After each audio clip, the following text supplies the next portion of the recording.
Yo, what's going on, people?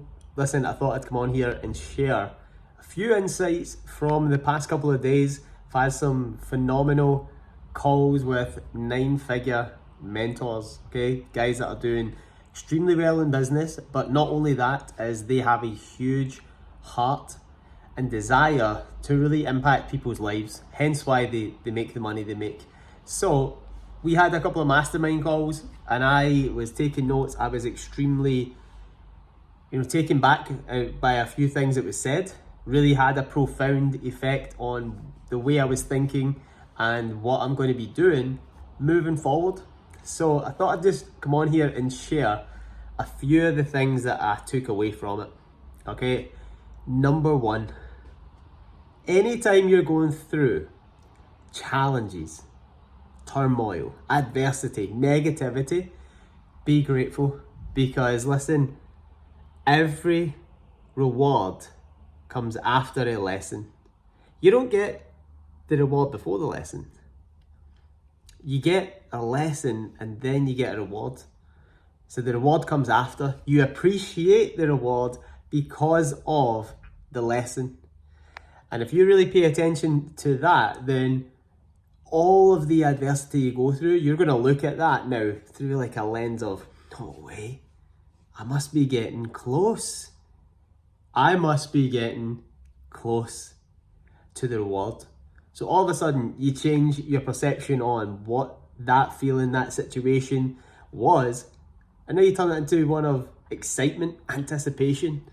So that was a nice little kind of framework to frame situations that might not be looking and looking like what you expect it to be.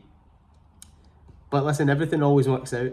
So if you want to make God laugh, tell him your plan. One of my mentors told me that once, and it's true. The way you think things are going to work out, it's never going to work out that way.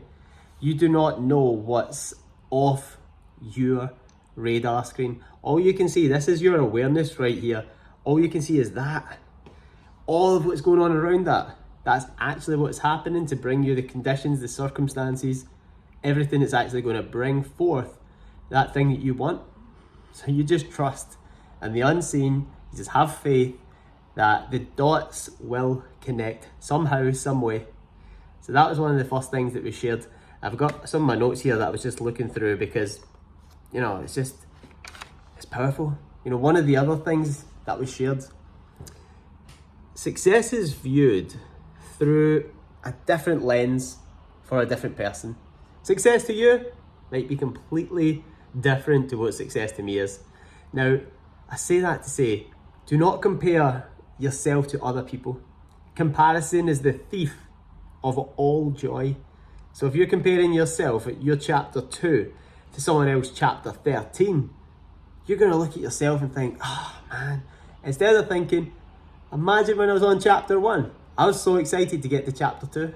I'm not looking at their 10 years of experience and thinking, why am I not there yet? Because you've only been doing this journey for 6 months. So relax, enjoy the process.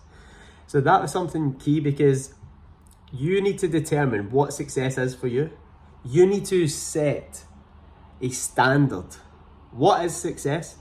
And then you need to just work on that daily. And Earl Nightingale, in an audio called The Strangest Secret, which I would highly recommend you checking out after this video.